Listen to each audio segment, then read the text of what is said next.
Well, this is unique. There's a truck back there that's delivering train track ties, and up ahead the train is derailed. I can't film up ahead because cops are up ahead and I'm on a cell phone, but yeah, train derailing, hey? That's interesting. Well, I think I might be a little bit late today. Not too sure, but again, I don't want to be filming. Maybe a little. Nah. So there's a bunch of light towers behind me, generators, all kinds of crazy stuff. So looks like they're setting up for this to be quite the long trip. So it looks like that one's all full of gravel. So CTV News right there. So I know I'm not really filming the best here, but maybe what I'll do is just put my phone down there as I drive by. Nope, doesn't work.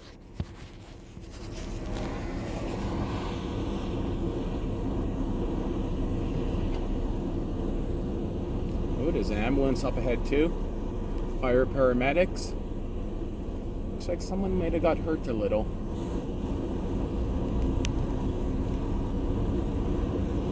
Traffic has been going about 20 kilometers an hour. Oh no, I'm actually only going about 10 kilometers an hour.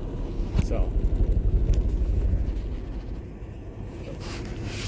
hit like that.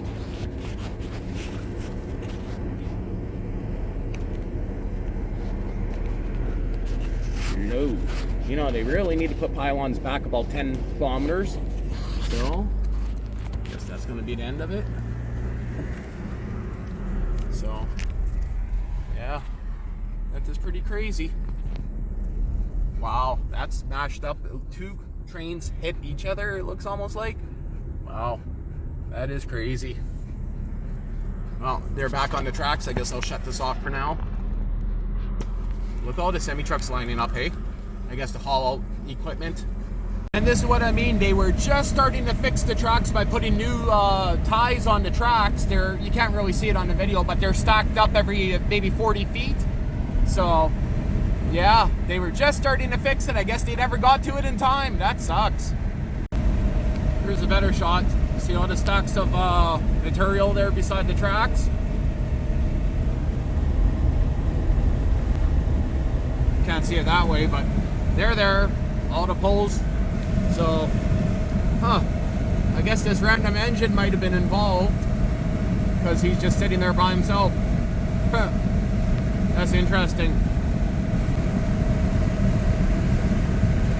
Very interesting.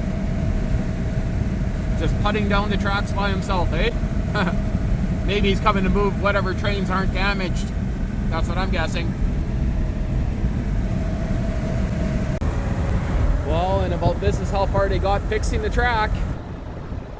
So, yeah, this is where they're actually doing, I guess maybe this is just where they're keeping the vehicles temporary, but they are working on it. You can see it right there. They weren't quick enough. They missed it by about 30 miles. Not even, I guess. Well, another thing I might as well mention is, you know how I sold the Honda Odyssey? So that money is going towards getting 40 yards of gravel for where I plan to build the shed, but I might only need 20 yards there and the other 20 might go on the driveway, but just thought I'd mention that tomorrow at 7 in the morning it's being delivered, so that's going to be pretty early. Well, the idea is I'm going to get it probably 20 yards dropped right there. That's going to just go mix into the stuff on the driveway. And then I'm going to get him to back it up and dump it in the sun. I mean, and where the loader's sitting. Now, do I even need to move this? Probably not. There's plenty of room for him to get through here if he's an okay driver to turn that, but I better move it just in case. Hey, look, deer antler's still in there. I need to kill this tree anyway. You guys would not believe how thick this one is. Kind of sucks. It was weird. It's flat. Can you guys see that? It is literally flat. Strange, hey?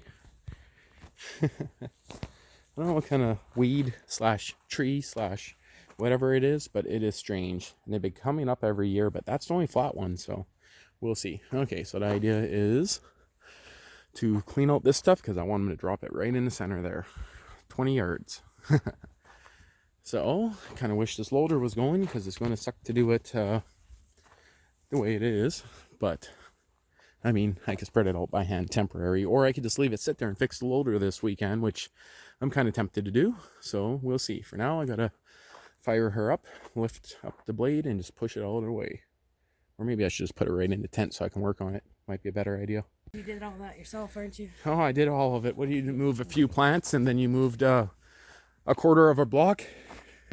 At least 2/3. So just moved everything over here. Put the loader in there myself. That was a little tricky pushing it in myself because it's going uphill. But I did it. Logan guaranteed he would be here at 9:30 or 8:30. He's not, but whatever. Just means he doesn't get a bottle of vape juice. So, still got to move a few other things, but for now, I think this is good enough. I don't see at all why he couldn't back up there. Might be a little soft here, but I'm okay with him dumping it right here at the beginning, but I'd like to get 10 yards at the back, 10 yards at the front. We'll see what he says.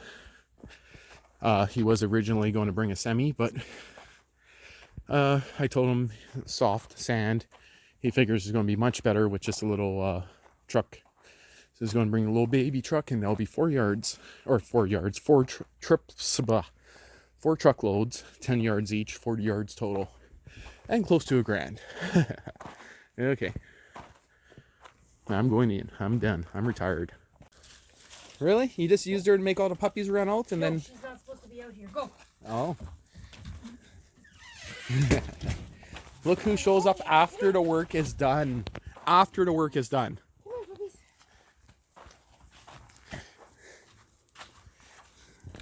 Ooh, who's kicking up all the dust? Mom, can you go put Zeta right in the house? Just leave her in the sunroom. Ooh, digital zoom sucks now. Okay, who's going to chew on my laces? Okay, I do not want to step on any of your toes. You guys want to chase me? No. What? No? You guys chickened out that fast? Puppy alert!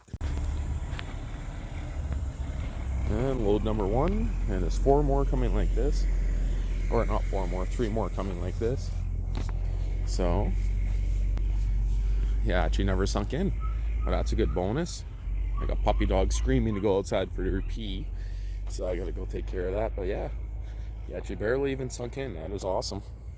See, and I never packed any of this down. So this is basically the only difference is this clay mixed in here. Hard to see it there. A little bit of clay mixed in here, which is meant to give it, the clay will soak into the sand, make it a little bit more, you can say, but it's good enough for fill for what I need. I might get some pure gravel up at the top, but it's pretty much just pit run with a little bit of clay mixed in her, so should work out pretty good. Again, it's not like pure gravel, but hey, at least there's no 3-inch rocks or 4-inch rocks stuck in here. Well, truck number 2 just dumped. Sunk in a little bit here, but I mean, you can see it's getting all nice and loose here now again.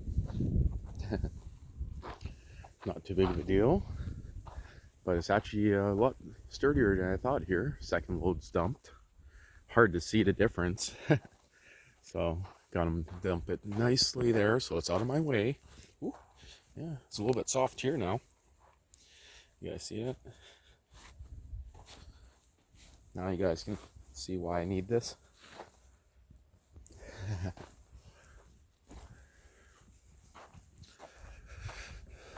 Okay, so you see first load, second load right beside it.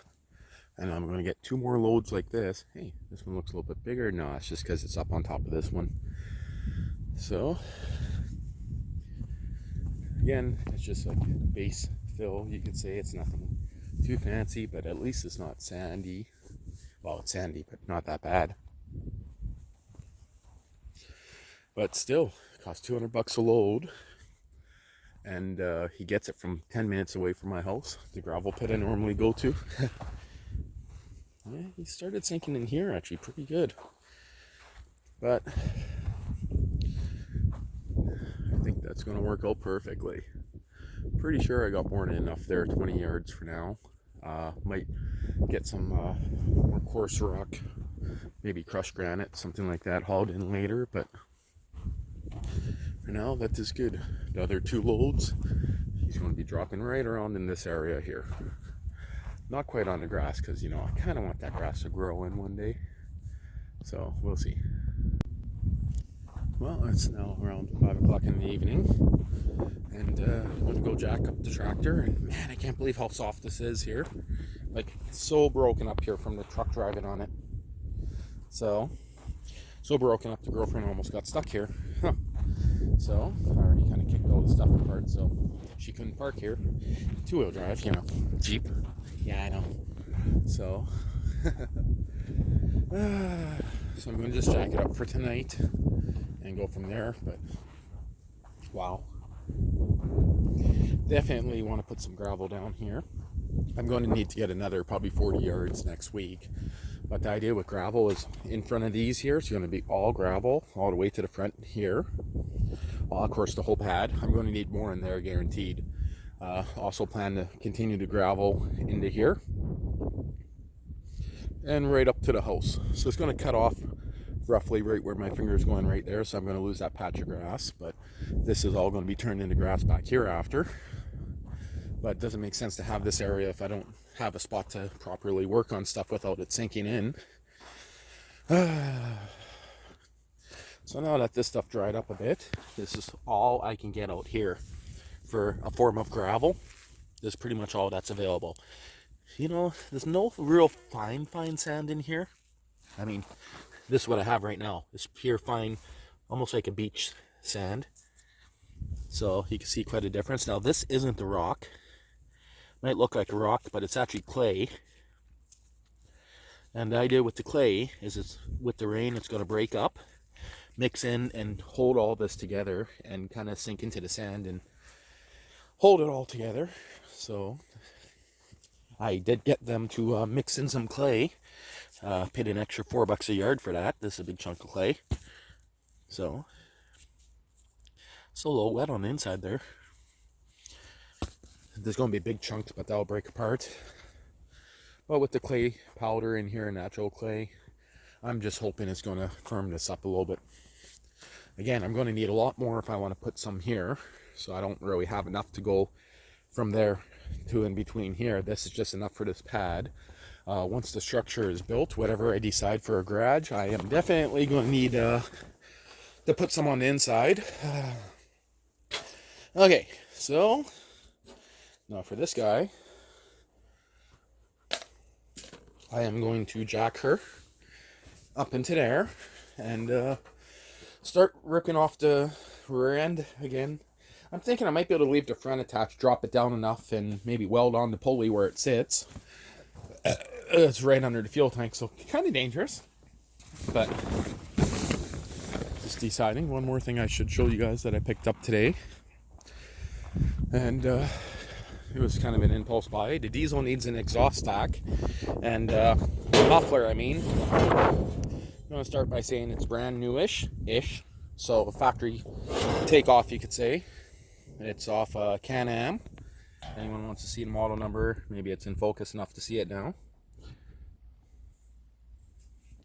And again, virtually brand new. You can see still has it's either exhaust or paint in it, a little bit of rust in it now, but I thought these would swing, but it looks like they're pretty well fixed in there. But I paid $25 for it. And the idea is this is not going to go onto the diesel. This is actually going to be for that Subaru V-Twin I picked up. I'm going to use this for the Subaru V-Twin, and that 28 horsepower fuel-injected V-Twin. I am tempted to use it on the big dune buggy, but I'm just thinking I'd have to gear it down. I'd lose some top speed, because if I used only 28 horsepower, I'd want to do a 2-to-1 reduction or whatever. So, which means it'd only go like 50 kilometers an hour, which would kind of suck. So, enough with that for now. I just thought I'd show that exhaust I picked up. For now, I guess I'm going to work on this guy, and if I'm jacking up the rear end, I better move the bucket. So, fire her up real quick. I don't need to see if she's in gear, because, I mean, it's not going anywhere. Oh, that sounds so nice!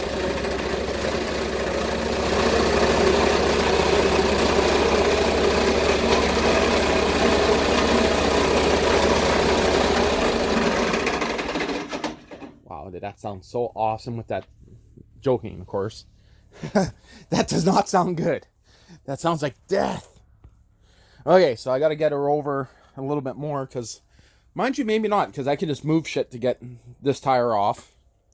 And maybe it's actually best the way it sits. So, was that a... Note to self, playback footage. I swear I just seen a mouse run in front of me there. No, I'm sure it was just that this leaf or whatever that is right there, if that's even showing up. Huh. Okay. Time to get to work. Also, this was meant to be moved out of here by now. It should be light enough, I'm pretty sure, for the tractor to pick up. I bought an engine stand. Need to get that out of here. It is not spending another winter in here where it's going to get all corroded. Because believe it or not, I still want to fix that thing. Okay. One more thing I should mention. I went to go buy the stuff to hang some lights in here. And I got spider webs all over me. So there's spider webs in here. I went to go grab the stuff to hang some lights in here. And I didn't do it. I literally forgot all about it. And yeah, literally forgot about it. Whole point of going somewhere to get lights, fixtures. And I didn't do it. So, looks like I might end up using these. These are aux beam here. I got 4 of them. It's wired up to a reverse plug. So, 12 volt plugs in here. There's no way to plug this into 120 volts. I put this together, what was it, last year? So, just for testing purposes, you could say. But I don't think I'll need that just yet. Maybe later on tonight when it gets a little darker. For now, I'm going to grab some sidewalk blocks and get to work. Again, this is going to be kind of a boring video. Like, I don't think I'm going to film it for the reason that I already did it once. Maybe I'll show once it's out, but we'll see. How's that? Okay, so just finding some parts. Last time I actually got it up in there without a jack. This time I got 2 jacks here. This one was seized from sitting, and it seems like it still is. So have to give her another coat of some oil to let her soak in around there and sit. It's actually the lever that's seized. There's no point of really spraying that guy, but give her all a nice soak. This is an old 12-ton one.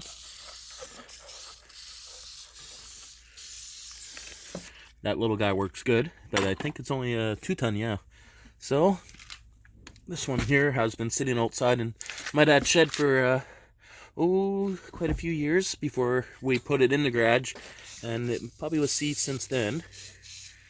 We'll see if it comes back to life. If not, I'll take it apart, fix it up. But for now, this little guy here works, and it's going to be a little tippy doing it myself with a bottle jack. But last time I had the weight bin on it, which believe it or not, made it a hell of a lot easier to jack up the rear. And remember, each of these wheels is well over 100 pounds because I got center wheel weights. So the idea is I might take them off together. The wheel weight's going to stick to this tire. Unbolt them from inside. We'll see. Okay, so about an hour I had the transmission out. Left on this guy here and left in that. It was a little bit of a hassle wiggling it out of there, but this time I left this bracket on here and it seemed good. Believe it or not, both of these were loose. Same with the other side. Better Loctite them this time. So that's what happened right there. It blew right out of the pulley. So I just pulled the pulley off the old transmission. And look at that. The only thing holding it literally is pins.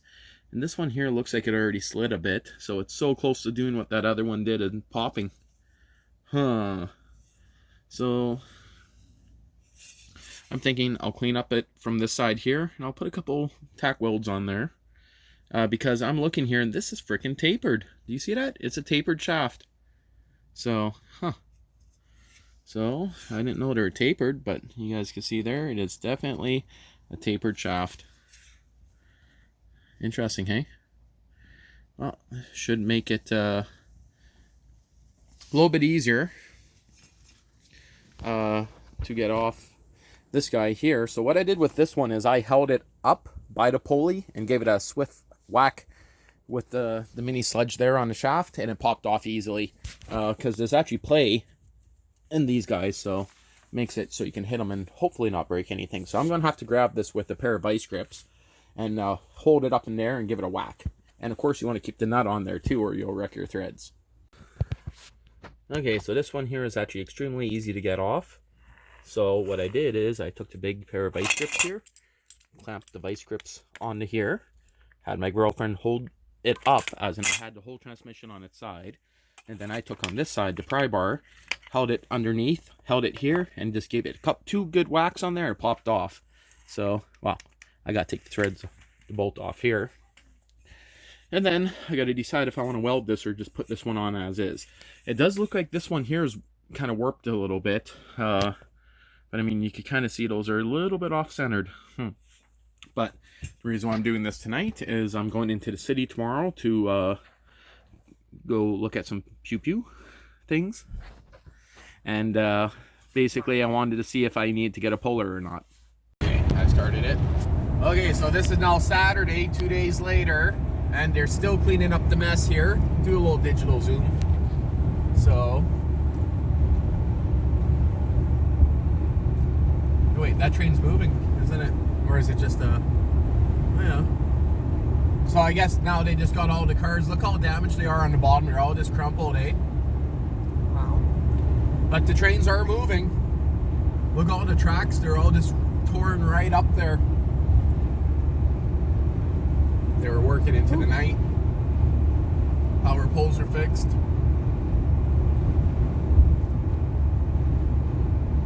Okay, we're not going this way on the way back. Nope. Look at it line up all the way. Well, that's good because we wanted to go by the meat market on the way back here, so. That's a lot of cars stuck. Yep. Holy smokes. No, I guess we know why everybody was taking the gravel road on the north end. Yep. I actually never looked at what time it actually derailed. But the tracks are clearly working, the train's moving, so just very slowly. There's a lineup of like 4 trains behind this one too trying to go through. Yeah. Wow, that's a lot of cars. Yep. Access ahead, it said.